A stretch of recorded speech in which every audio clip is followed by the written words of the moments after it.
Fantastic. So thank you everybody for joining me today. My name is Joe Van Allen. I'm the Assistant Director of Career and Professional Development for the College of Natural Sciences at University of Massachusetts Amherst. And I want to thank you all for joining me today for the first of our three-part sophomore series, which I've labeled this one the halfway point. Just sort of a fancy name, not even fancy at all, but sort of the name that I'm putting on this kind of conversation that I tend to have with people who are in their second year. Folks who, I feel like a lot of times sophomores feel like there aren't a lot of programs directed at their specific experience. And so it can sometimes be a little bit of a confusing, struggling sort of thing to figure out what you're supposed to be doing. And so the purpose of this is meant to be a really broad overview of things that you might want to consider for the next 2 years that you're in college or next however many years you have left in college. So it's meant to be an overview. It's meant to inspire questions more than it is to give you any sort of specific direction. And really the way that I see this is as a chance for you to kind of have a catch-all, like have this ability to know what you don't know, figure out the questions that you didn't even think to ask, like that sort of thing. And I thought this could be a good opportunity in order to share those experiences, share my experience as a career counselor, share some of the common things that people have asked me. And really a lot of this stems from seniors that I meet with giving me that feedback of, oh, I wish I knew that. I wish I knew that earlier. And one of the great advantages of being in your sophomore year is that you still pretty much have all the time in the world in order to make changes or to try new things or to set what kind of path that you want to have ahead of you. And we saw this as an opportunity for you to get some information as to how to do those sorts of things. So again, I don't want this to be like a list of everything that you need to do and that it becomes something that's a little bit nerve-wracking or a little bit intimidating. I don't want any of that. I want to give you the information that you could conceivably need to know over the course of the next 2 years. And then recognize that you have 2 whole years to work on some of these things, get them done. So as I said earlier, for the people who haven't necessarily been here since the very beginning, if you do have a question, please feel free to use the chat during the course of this. At the end, I'm going to give people the chance to unmute and to ask questions verbally if they want to, but for the course of the presentation, I'm going to ask folks to primarily use the chat in order to converse. So thank you very much. Let's get started, shall we? In case you are unfamiliar with our office, I mentioned that I work for the Office of Career and Professional Development in the College of Natural Sciences at UMass. We're an office that doesn't just do presentations like this. We actually serve any needs that you might have regarding your career. And so I wanted to give a list of a couple common reasons why folks tend to come into our office and ask for help. We offer help through presentations like these, workshops, but we also do things like meet with students one-on-one. We host workshops, sometimes in person, sometimes virtually. We go into classrooms. And so a lot of times you probably have already met somebody from my office. In case you want to see, this is what our office looks like right now. We actually have a new person joining our team next week, which will be very exciting. We'll have that person in to ask questions or to help answer questions that you have as well. But we're here to serve all of your career needs. We love people answering questions that they might have about any and all of these topics. If you're wondering how you might meet with one of us, we operate primarily through this platform called Handshake. And so if you've never used Handshake before, well, it seems unlikely because this is where the event was posted. But in the event that you somehow ended here and you are not somebody who's used Handshake in the past, this is the website that you would go to, not just to go and find out about events such as these, but also places where you could schedule one-on-one meetings, where you can find a lot of the resources that are available that I'm going to share with you. Most of the search interactive resources that we have are located on Handshake. So going to workshops or attending career fairs, that sort of thing. If you're looking for what we call static resources, so things that are a little bit less interactive, if you want a guide on how to write a resume or you want some information on how to conduct yourself during an interview, you can visit our website off of the UMass page. And so that's located at the bottom here, cns.umass.edu/careers. I'll also be the person who tells you that if you don't choose to write down that URL, it's fine. If you Google CNS career at UMass, we are the first thing that pops up as well. Probably. Google search algorithms are a little bit odd, but it's not hard to find our information. We post pretty much every resource that we have on our website. In case you're curious, in case you want to try those things, they're out there for you, and they're going to be very helpful in helping you strategize and plan out these next couple of years that you have. So the thing that I wanted to give you, the way that this was advertised is that I was going to give you a to-do list. Now, there's going to be a lot of stuff in this presentation, and you don't have to do all of these things, but I'm going to be covering a bunch because I want you to be able to kind of customize to what your needs are. And I broke it up into 3 primary sections. So the first is thinking about how you're going to get the most out of what you're doing right now.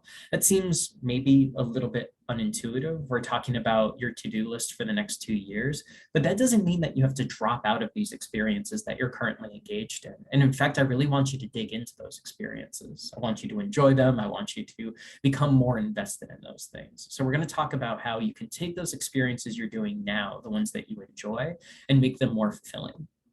We're going to spend a big chunk of this presentation talking about this second bullet point, which is this idea of getting professional experiences. Now, a lot of people who come to my office, they usually have a question like, hey, how do I get an internship? Or how do I get research experience? And these are 2 examples of professional experiences. But the truth is there's a lot of types of professional experiences out there, and they're all good. They're all going to help shape you as the professional you are going to be. We're going to talk about how you can access some of those opportunities over the course of the next 2 years. And then the third thing, the final little bit that I want to cover here is how you can use the UMass resources that you have available to you, both to achieve these goals and to figure out other stuff that you want to do. So I call this your to-do list for the next 2 years, but you're going to be working on your career throughout the next 40 years, potentially, for a really, really long time. And so I'm focusing on the UMass resources right now because those are limited resources. They're things that are only going to be available to you over the course of the next few years. And I want to make sure you're using those resources while you have access to them. I'm going to explain how you can use those resources to help accomplish these other goals that you're looking for and some of the future goals that you might have as well. By the way, I know I'm kind of like a freight train in the way that I present. If you do ask questions, I've got it open right up on the side here. So feel free to toss those things out. You do not have to wait until the end. If something comes up, I might tell you, oh, I'll talk about it in a little bit. I love when people ask questions, so feel free to jump in right there. So I've already kind of addressed this part, that there's a decent chance that the information that I'm providing you right now seems like a lot. And it is. There's a ton of stuff that's on here, but I don't want you to be worried about how much it is because you all have this amazing advantage. You might not realize it, but you all have time. There's so much time to do all of this stuff. And if you look at this list and you're like, how am I supposed to do all of this? Dividing it over the course of 2 years, you'll have so much, 2.5 years for most of the people who are on this call. Having 2.5 years in order to address these things that you want to do, it's easy to cover all of these things. If you wanted to do all of them, you don't even have to do all of them. But the advantage of time is so strong. It is such a useful resource that you have available to you. So as I'm giving you these lists of things, I don't want you to freak out. I don't want you to think this is too much and I'm overwhelmed and there's no way I can accomplish this. It's not about trying to do everything here. It's about trying to figure out which things you would want to do and then coming up with a strategy for accomplishing those things. So don't get into your head that there's so much stuff here, it's going to be impossible to do. You could potentially do basically everything that I'm presenting in the next 2.5 years. But what I'm more trying to get you to is developing a strategy, thinking about, well, my first semester of my junior year, I want to try to do this. And the second semester of my junior year, I might try to do that. Sort of spread these things out. You'll have plenty of time to get these things done. But I don't want you to wait until the second semester of your senior year to try to do all of that. Then that becomes overkill. That's a little bit harder to manage. We can focus on spreading these things out so you can accomplish all the things that you want to do. So our end goal is to try to create a document like this. For those of you who aren't familiar, these are sample resumes that we have out there. And this isn't literally the end goal. The goal isn't to have this piece of paper that lists off a bunch of impressive stuff. The goal is for you to be full of experiences, for you to have tried all of these different things that you want to do, so that when you go to write something like a resume to convince either a grad school or a job or any of those future things that you might want to do, that you are a qualified person who can do those things.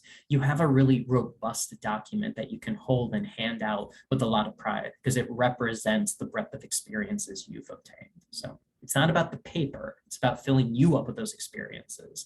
The paper just becomes a way to market yourself, but we want to get you doing those things. So Let's start out with this first idea. Let's work inside of the present and think about what you can do to get the most out of what you're currently doing. Now, this might seem like an odd thing for a career counselor to say. You probably showed up being like, how can I get an internship? And how will that lead to a job or grad school or something like that? And I get that perspective, but this journey starts where you already are. It starts with the experiences that you have. So we can talk about things like, doing well in your classes, and I think that's fantastic. But I want to focus on the experience side of what you're doing.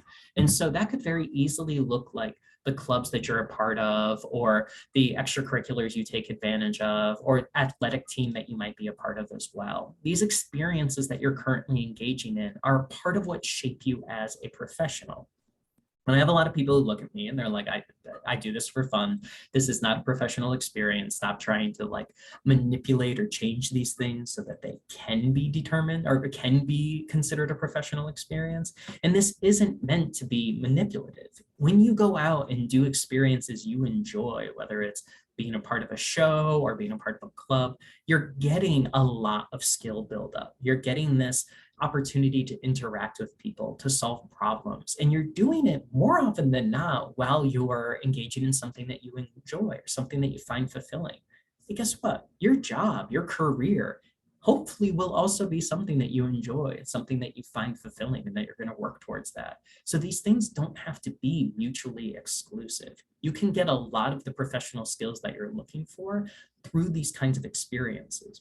And then when eventually you do go and apply for a research position or an internship or to study abroad or something like that, these experiences are going to give you stories and examples of things that you've had to accomplish, things that you've managed, times that you've solved problems. It's going to give you that starting experience that will help lead to these other experiences. So what I'm really talking about is taking those experiences that you're already doing, the stuff that you already enjoy, and becoming a leader inside of those. And there's leadership positions built into a lot of clubs or a lot of teams already. There's captains, there's presidents, there's all of those things. But leadership isn't necessarily just a position. It's an opportunity for you to take on a role as a leader. You can have no title and be the person who greets new members. You can have no specific position and still go out of your way to make sure that the team works cohesively. These are all things that you have access to do, but it's your behaviors and your actions that are going to lead to those experiences that you'll want to share with people. Reflect on what you're doing right now, what your current involvement is in these kinds of experiences, and what you can do to maybe build that up. If you're doing stuff that you really enjoy, maybe talk to folks who are leaders in those and see if there's opportunities where you can take that a step further. It's going to show an entrepreneurial spirit. It's going to show your ability to want to grow and your enthusiasm for what you're currently doing. So don't be afraid to look in at what you're doing right now. If you find that there's a lack of what you're doing right now, talk to the leadership team and see if there's opportunities for you to take on additional responsibilities. I find more often than not, there are a lot of needs that need to be filled. And even if it's not a specific role, you taking on those experiences can be considered really helpful. When you're grabbing onto those responsibilities, you're pushing forward an organization, and that is an essential skill in almost any field that you're going to go into. Doing that is really going to help you build up your experiences and give you something tactical that you can hold on to, something that you can share with people. Excuse me, I meant tactile, not tactical. Something that you can hold on and share with folks when you maybe go on to an interview or need to share accomplishments that you've had. So don't be afraid of taking ownership of what you're doing right now, but I want to make sure that you're not just passively engaging in those experiences. You're taking on a more active role in those. So once we have some experience under our belt, and most of you probably already have some versions of this, all of you are engaging in your classes right now, many of you are parts of clubs or trying to do things in that regard, we can start transitioning that into obtaining professional experiences. So I use this term professional experiences. In my field, we call these experiential learning opportunities, but I find that that doesn't have a lot of validity for most people, or facial validity, surface validity for people to understand what I'm talking about. So I'm just going to call them professional experiences. These are experiences that you're engaging in a non-casual way. You're trying to engage in these experiences in a way that will make you out to be a professional. And there are two really common ones, I've already referenced them before, that people think of when they think of professional experiences. So the first are internships. I'm going to be doing a session on internship hunting specifically. So if you want to get into some details as to how to get an internship, I'll go into a lot of detail during the course of that session. But needless to say, I do want to give you a little bit of a definition for it right now. An internship is just a professional experience that you in while you're in college. That's it. So we don't have to go into any complicated definitions. I think a lot of people think of internships as being like this one thing, or maybe don't even have a concept as to what an internship might look like. But all an internship is some kind of professional experience that you engage in when you're in college. I know I'm repeating that a little bit, but I want you to get that into your head. So an internship might be a specific thing that you apply for where you get a chance to do some work. If you're somebody who's in biology or chemistry, maybe you get a job inside of a lab somewhere and you start doing work over the course of the summer. That could be considered an internship experience. If you're somebody who studies psychology, maybe you get work as a behavior technician. That can be considered an internship experience. The thing that makes it professional is just that it's related to your field of study. That's it. Sometimes it can be something that's a little bit less directly related to your field, but is still helping you garner that experience. But for it to count as an internship, according to UMass, it would have to be something that is related to your field. That's really the thing that makes it something that is professional. And when you're looking for those experiences, they are all over the place. I listed a couple of places, Handshake and LinkedIn being two really common places where people search, but a lot of times you're going to be a part of a department that maybe emails out opportunities or experiences. So make sure you're not just moving past those. Give them a read and assess whether or not it might be something that would work for you. Be generous with what your interests might be so that you can dig in a little bit more and find out if it's something that's going to work for you. The other really common experience that we hear when people talk about professional experiences is getting research. Almost every major in CNS has some kind of research opportunity available. So if you are a part of biology, the BUA, Biology Undergraduate Assistantships, is a really common program. But for folks who aren't specifically a part of that kind of program, you can go to the Office of Undergraduate Research and Studies, that's OURS, and you can set up a meeting with them to talk about what might be available to you from a research perspective. Research happens both on campus and off campus. So I throw out a couple of acronyms below here: MLSC, NSF, REU. MLSC is Massachusetts Life Sciences Center. They do an internship challenge every year where you can apply with a general application and become a part of a pool of candidates that get selected by companies in Massachusetts and that are looking for interns over the course of the summer. MLSC provides funding to those companies so that those can be paid experiences. NSF is the National Science Foundation. So they also have something that operates very similarly, where you can submit your application into a pool of candidates and have people who receive what they call NSF grants possibly select from these pool of candidates in order to add to their research team. And then I threw out these letters here, REU. That is not a specific program. It is just the common acronym for people who are looking for research experiences off campus. And REU stands for Research Experiences for Undergraduates, REU, Research Experiences for Undergraduates. If you were doing some general searching, like going through websites or something like that, searching REU is going to be a common way for you to look for these kinds of experiences when you are not looking at UMass. But if you are looking on campus at UMass, the OURS, so the Office of Undergraduate Research and Studies, is a really good starting point for you to figure out what works for you. Now, I listed that these are two of the most common things that people think of, but professional experiences show off in a lot of different ways. The one that I love throwing out right at the beginning is this concept of studying abroad, where most people are like, how is this a professional experience? But if you're thinking about doing anything from an international perspective, having some study abroad experience is helpful. Even if you're not thinking about going into any sort of international affairs, you studying abroad is a chance for you to go and understand other cultures, which is something that's relevant in every industry. So I would recommend looking for those kinds of experiences. I know that's kind of a hard thing to consider in the world that we live in right now, but again, we're trying to strategize for the next 2 years, and hopefully this is going to be something that you folks can engage in a later semester. So something to think about. Volunteering is another avenue that you can take on for professional experience. If you're doing something that is remotely related to your field of interest or studies, volunteering absolutely counts as something that you might end up putting on your resume. It's a place where you're learning and growing as a professional. You can hold on to those experiences as well. Things like job shadowing for folks who are going to go and become like a physician assistant. Job shadowing is a part of that application, and it can count as a professional experience. You're getting to meet and interact with somebody who's related to your field, and that totally counts. And then I feel like this is obviously a professional experience, but I've had a number of students tell me that it didn't feel like one to them. For folks who are thinking of applying to any of the pre-health fields, you going in and getting experience as an EMT or a CNA, all of those clinical type experiences, those are all professional as well. Great experiences absolutely related to your field. There are so many ways that you can go out and get professional experiences. You just got to try to figure out the ones that might be right for you and what your specific career interests are. Now, my sales pitch on professional experiences comes from my own experience. Before I became a career counselor, I worked in human resources for about 7 years. For those of you who don't know what human resources involves, it's a lot of different stuff, but I focused on the recruitment side. I worked for a company and my primary job was posting positions and hiring folks that could fill those positions well. It was so much easier for me to convince a hiring manager to hire a college student or recent graduate if they had had some kind of professional experience under their belt.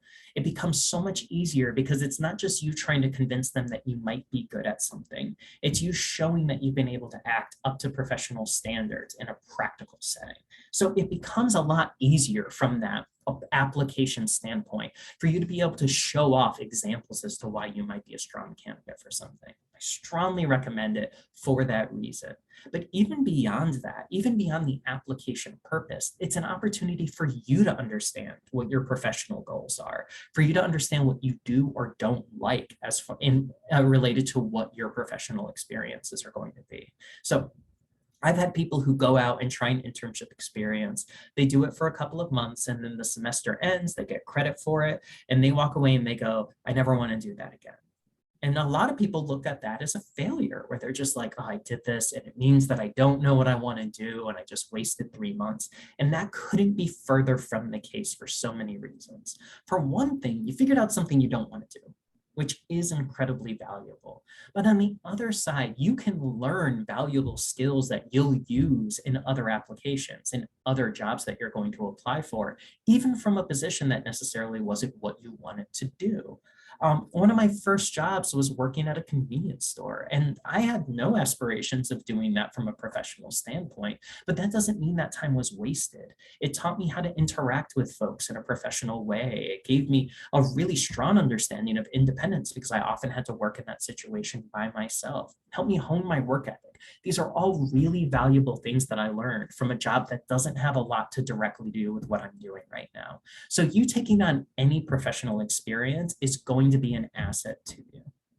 I also have a lot of people ask me, how many internships or research experiences are you supposed to do? And there's not a number for this. I'll tell you that about 2/3 of UMass students engage in at least one professional experience, usually defined as internship or research. So about 2 and 3, I think the last time we ran the numbers, it was closer to 70%.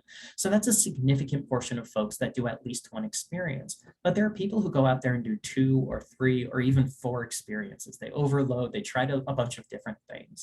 A quantity isn't necessarily better or worse, but it can give you a lot of different perspectives. If you counter that to the person who gets into a research lab during their sophomore year and works at that lab for 2 years, sure, they don't have as high of a quantity of experience, but they probably have developed a level of trust and a greater depth of experience in their specific area of study from that perspective. There's no right or wrong answer with that. It's about finding what works best for you. So there's no right or wrong answer to these things. It's about finding experiences and exploring things to help you determine what kind of professional you want to be.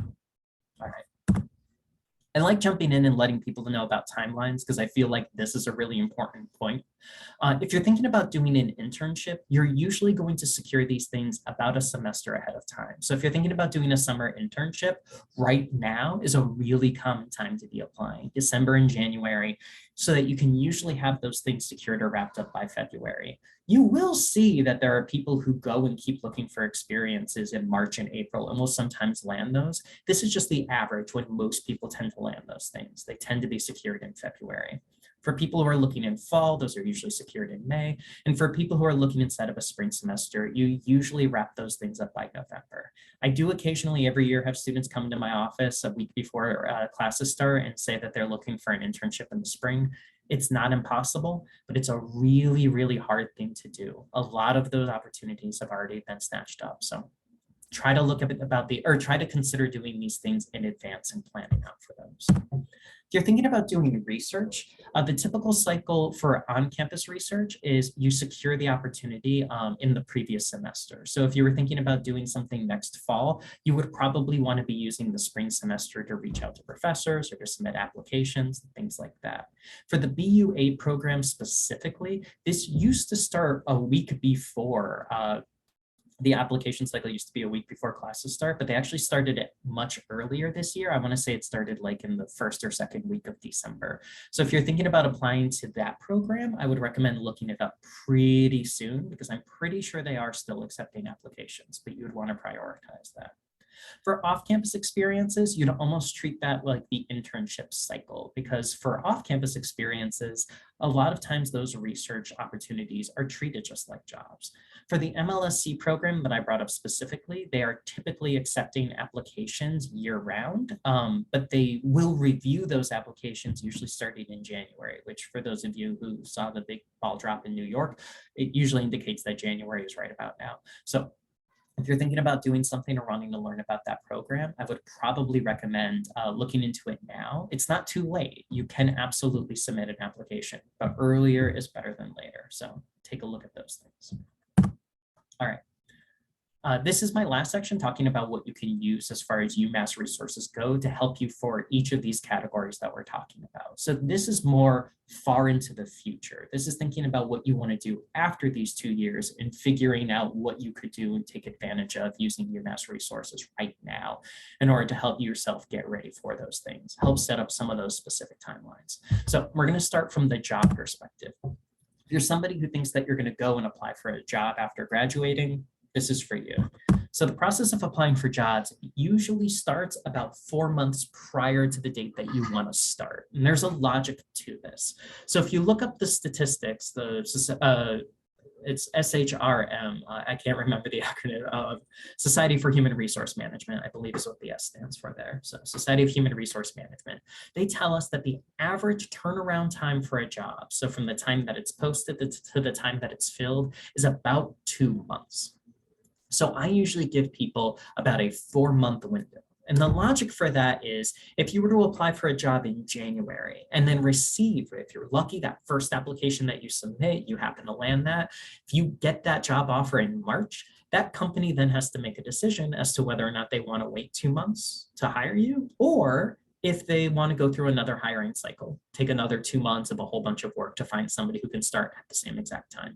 Usually a company is going to have made that decision before they even start the conversation with you for interviewing and all that stuff, if they are willing to keep that delay. They usually are going to make that decision. So by the time we hit January, they're usually comfortable doing that math already and accepting that if you can't start for a couple of months, that's probably going to be okay. If you were to wait until March and try to rely on that 2-month window, you have to really hope those first applications you submit are the ones that are going to land. Essentially, you're cutting down the quantity of applications that you're able to do because you cut the amount of time that you have in half. So I usually recommend that people start about 4 months in advance. This is extremely industry specific though. So while most industries follow this model, any industry that has a really long lead time might do their hiring a lot earlier. So if you have friends that are in like engineering, if you happen to be in engineering, or if you have friends that are in computer science, or you happen to be double majoring in computer science, you're going to see that these application windows are way further in advance, usually several months to a year out in advance. It's because these industries have contracts that they can fill, so they can predict their hiring cycles way, way, way in advance. So in the event that you hear an engineering friend of yours, August before their senior year, say, hey, I just got my job for when I graduate in May, don't panic. That is an industry thing and that works for them. Most industries operate underneath this 2-month cycle. So we look at that 4-month window. It doesn't mean that you have to start in that 4-month window. It means that you can be doing research earlier. You can even submit earlier applications, but you're going to really want to hit the ground running that 4 months prior to your graduation. If you're looking for jobs, there are so many places where you can look for those jobs. Handshake is one of those resources that you have access to as a UMass Amherst student, something that's completely free.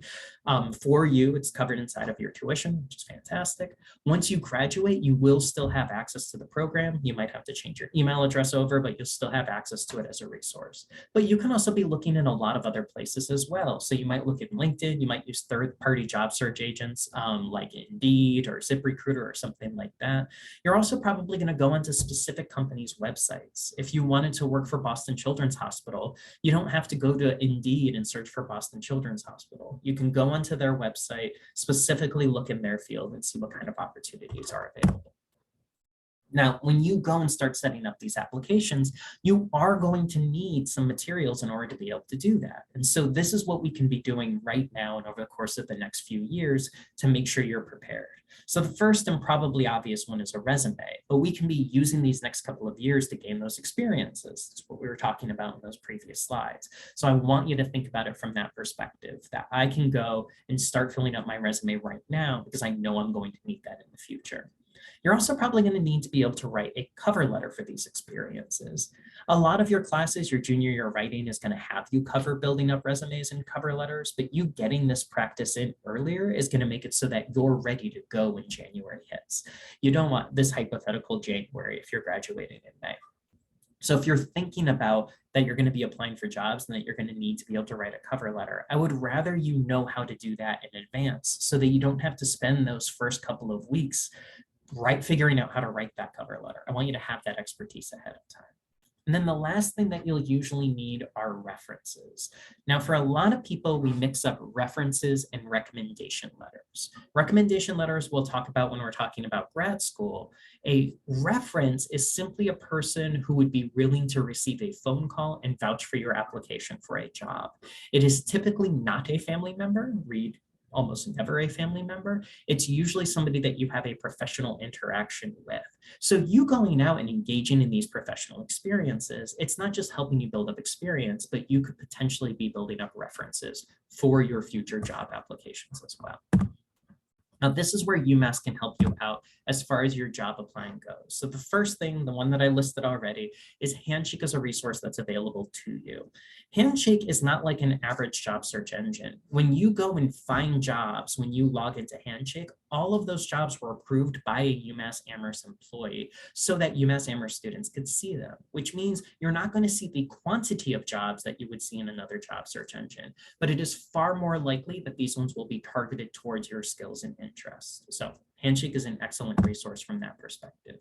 You also have our office, the CNS Career and Professional Development Center. So we're available to you right now. We're an office that you can go and book a meeting with. We're meeting with students virtually over the January break, but we're also going to be conducting meetings with folks all the way through the semester. We meet with people during the course of the summer. But what often happens is that people show up to our office in their senior year and they're like, all right, I'm trying to play catch up on all of this stuff. And as a result, we do offer our services for up until 3 months after you graduate as well. But I don't want you to wait until that summer. It makes sense for you to be booking meetings earlier so that you can build up your strategy. I'm not saying you have to meet with us every week, definitely not. But you could be meeting with us now and formulating a strategy for yourself. You also have access to a writing center. So as you're designing a resume or a cover letter, rather than just having it be a document that you're building up in a vacuum, you can meet with our office, you can meet with the writing center, and you can hone something that you're really, really proud of. And then finally, you have access to your advisors. The advisors that are inside of your major can help you discuss what kind of options are available from a field perspective, but they can also help you pick classes that might help you specialize as well. Oftentimes, your advisors are going to be able to give you advice for how to go to graduate programs because all of them went through those experiences as well. But many of them also have a perspective on career objectives. Many of you probably are receiving emails from people who are in your advisors who are in your major recommending internships and job opportunities. Reach out to them, have conversations, see what perspective they can offer, and make sure that you take advantage of that. Let's switch gears a little bit and talk about what you're going to need when you apply to grad school. So typically when people are applying to graduate programs, they will do that during the course of their senior year. Most schools accept applications between January and November. They have due dates in January and November, so it's not necessarily that range, but you're going to want to go and figure out what those due dates are for the schools that you're interested in applying to. Absolutely essential, and I strongly recommend doing this earlier rather than later, because that way you can help strategize what your senior year is going to look like. But again, typically these applications are due either November, December, or January. You're going to see schools that have rolling admissions, meaning that you can apply at any given time. And a lot of people interpret that as being like, oh, cool, I'll wait until April. But rolling admissions also typically mean that once they have all the applicants they need, they close down applications. So I don't want you to wait until you're too late to submit those applications.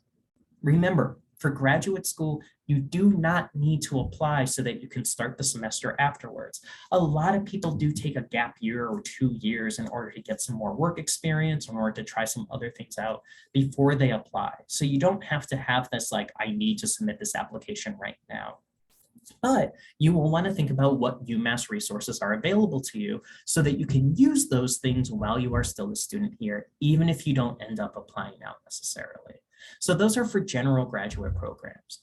Most health-related field programs are going to have your applications be even earlier than that. So for example, with med school, they generally start receiving applications if you wanted to start right after you graduated during the second semester of your junior year. So you're going to want to look into that and make sure that you are submitting on a cycle that works for what you want to do. If you're wondering where to apply, most graduate school applications are housed on each individual university's website, but you're going to find that any of the healthcare programs have their own individual applications. So if you're thinking about applying to med school, you're going to be looking at this AMCAS. You're going to submit your application through there and you'll be able to check off your schools. It's kind of like a one-stop shop, which is helpful. Other graduate programs, you have to go to each individual school's website and learn about them. You're going to be doing research, even if you're going into a medical program or a healthcare field program, you're going to be visiting those websites anyway to figure out if they're the right schools for you. But there's some exploration you're going to need to do ahead of time. You don't want to wait until your senior year to start making these decisions because there's a lot of research to do here. So make sure you're giving yourself ample time. When you are submitting your application, you're probably going to need to submit a lot of different things, but the most common things that you're going to see are either a resume or a CV, usually a hybrid of both depending on your field. You'll have to submit at least one personal statement. There's a lot of different ways that can be interpreted as well. Some schools require 2 or 3 of them, even more. And then you will typically submit recommendation letters as well. Recommendation letters are different than references. To be a reference, typically you're going to field about a 5 or 10-minute phone call. A recommendation letter is literally a letter that a professor or a supervisor or somebody like that writes on your behalf. They are usually pretty intensive for somebody to have to create.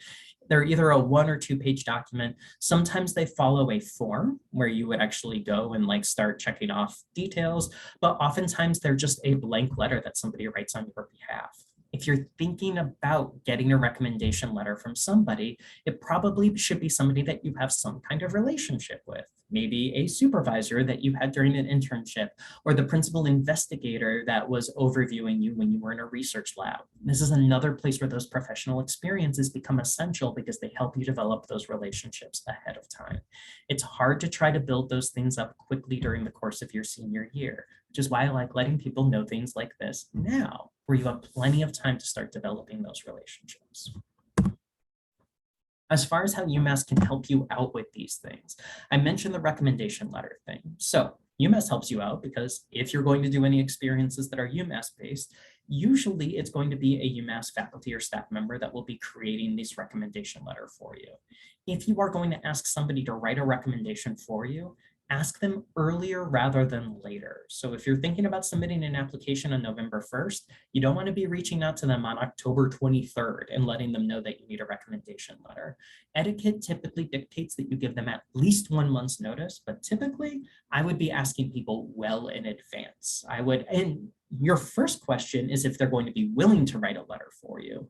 And then after that would be going through the details as to which places you're applying to, when those things are due, and figuring those things out. You typically want to have some answers to those questions before you start asking, but the earlier you can ask, the better. I will fully admit asking in your sophomore year is probably too early, but if you're inside of a lab with somebody the second semester of your junior year and you're thinking about applying somewhere in your senior year, do not be afraid to broach that question. You should probably bring it up so that you can see if the PI or whoever it would be willing to do something like that. In addition to recommendation letters, when we look at med school, there is a specific office on campus that can help you out, and you should start visiting this office early. So if you're thinking about going pre-health, applying to a medical program or a dental program or anything in the healthcare field, even inside of your sophomore year, if you haven't visited the pre-med pre-health office yet, I would strongly recommend looking them up. You can just Google pre-med pre-health UMass and you'll find their website right away. But the earlier you can book meetings with those folks, the better. Typically, people who are going and applying for these kinds of programs meet with individuals in this office once a semester. The people in this office are going to write a letter on your behalf. This is separate from a recommendation letter. This is going to be a letter that they have to write on your behalf. And so you stopping in, asking questions and getting to know these folks is going to make it easier for them to create that letter for you. I mentioned it during the jobs, but it's true for applying to grad school as well. The Career and Professional Development Center will help you out in this process as well. We can help you out while you're writing your personal statements, as you're drafting a resume or a CV that's appropriate. We'll even help you out when it comes to interview prep. I didn't mention this for the job portion, but it's true there. If you are going to be applying to these programs and needing to go through interviews, we can do mock interviews with you and help you walk through those steps to figure out what works for you. And then, as I stated, personal statements, we can help you review those documents when it comes to submitting them for college inside of our office, but you also have access to the Writing Center. Use these places. When you're creating your personal statements, one of the bigger problems I see pretty frequently is people are like, all right, cool, it's a 2-page paper. I know that I have to submit this 2-page paper. I can write a 2-page paper in a week, so I'm going to start working on it a week before it's due. Almost everybody that I work with on their personal statements, we go through 4 to 5 revisions before it's finalized. It usually takes people the better part of a month in order to create these documents. And this is something you can do well ahead of time. And I would strongly encourage you to start thinking about doing that well in advance. Using resources like our office or the Writing Center so that you do have plenty of time to do those revisions, strongly recommended. All right. So I mentioned that there were 3 categories. If you're thinking about getting a job, if you're thinking about going to grad school, I recognize that realistically, there are probably people on this call that were just like me during my sophomore year that have no idea what you want to do right now. And I'll be the first person to tell you, it's absolutely okay to not know what you want to do.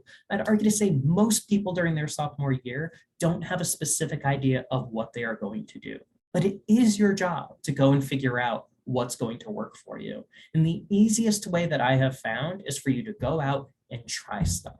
Do things. Go out and grab professional experiences, join clubs, do things, because that's going to help inform what your skills are. It's going to help inform what your values are, and it's going to make it so that you can make a decision. The biggest mistake that I made when I was in college is that I thought it would be like high school, where if I did well, people would notice it, and then they would tell me what I was supposed to do next. And you might have some of those opportunities in college, but the truth of it is most of what you have to do, you have to go out and find, and you have to go and tackle that. Nobody's going to do it for you. So if you're really not sure what to do, go out and try things. Give things a shot. Take on an internship in something that you don't know if you would like it or not. You will have a definitive opinion about it after it's done, and it's going to make it so that you can make more informed decisions later on. All right. I created this slide as a catch-all. I'm going to leave it up on the screen for a little bit because I find a lot of people like screen capping it, taking a picture of it. This is just meant to be a catch-all as far as timeline goes as to when you might need specific things. So in order to keep this up, I'm going to just read through and highlight a couple of those things. If you are thinking about making a resume or a LinkedIn page, it's something that you can do at any time. I know people who started their freshman year. I know people who started their sophomore year. If you want to start chipping away at those things, feel free to start doing those as early as possible. It is going to be a lot easier for you to write about your experiences while you are going through them than to try to reflect on them later. I encourage people at the end of each semester to go and update their resume with any new experiences that they have. You will forget stuff that you've done. You will forget accomplishments that you have. It's just inevitable. And a good way to help circumvent that is to start writing that stuff out earlier. If you're thinking about double majoring, so most people have to pick their major by the end of the first semester of their sophomore year. So most of the people on this call, I imagine, do have a major already. If you're thinking about double majoring, making that choice as early as you can is highly recommended because you are going to have to take a lot of extra classes in order to cover a double major. If you're doing a different major in a different school, so we're the College of Natural Sciences, if you decided that you wanted to do another major in like humanities and fine arts, it's going to take even more time. So the earlier you can commit to that, the better. With minors, you can start working towards a minor before you have officially declared it. The way that UMass is set up from the last I heard is that you actually have to complete the minor before you can declare it. And usually a minor involves you taking 5 or 6 classes, potentially even more. And so you want to strategize that as early as you can, which is why I usually said it happens before your senior year, because trying to fit in 6 classes, some of which might have prerequisites, can be really tricky in just 1 year. So think about that ahead of time. If you're thinking about studying abroad, most people don't study abroad the last semester of their senior year. So you usually want to plan for that before that time comes. And you want to strategize it early on to make sure that you will be able to take the classes that you need to take when you need to take them. Something to think of there. Internships, I feel like we already talked about. Same thing with research on and off campus. And we touched on this bit with grad school and med school, but these are usually things that the actual application process won't happen until your senior year or late in your junior year. That does not mean that you can't start strategizing it early. You don't want to wait until it's due to start working on it. It's the basic strategy there. As I'm telling you all these things, if you're like, all right, Joe, you gave me a lot of information, but I don't know how to develop my own personal strategy, that's totally okay. You can go and book an appointment with somebody in our office. You can do that through this website, umass.jointhandshake.com. If you click on Career Center and then appointments afterwards, you'll see an option to meet with somebody in our office. There's me, there's Erin Charawati, and then you're going to see Mary Lynn Silverstein pretty soon too, as one of the people who you'll be able to meet with. And then if you're looking for resources that will help out on these things that I've mentioned, you can go to this website listed at the bottom, cns.umass.edu/careers, or like I said, just Google those words and our website will be the first one that pops up. I did mention that this is the first in our series. So today is January 4th. This was the end of the halfway point presentation, but we'll be doing 2 other sessions as well. One on January 11th, where we talk about resume writing. We're not going to do an intro as to what a resume is. This is our next level. This is kind of our 2.0, how to take what resume you do have and build it up even higher. Even if you don't have a resume, you're welcome to swing by, ask any questions that you might have. And then our final of the 3-part series will be on January 18th, where we will talk about internship hunting specifically. If you're thinking about applying to an internship, we'll tell you what an internship is, what they typically look like, and how you can land one for yourself. So that's what I had for you folks today. Does anybody have any questions for me? I am going to stop the recording.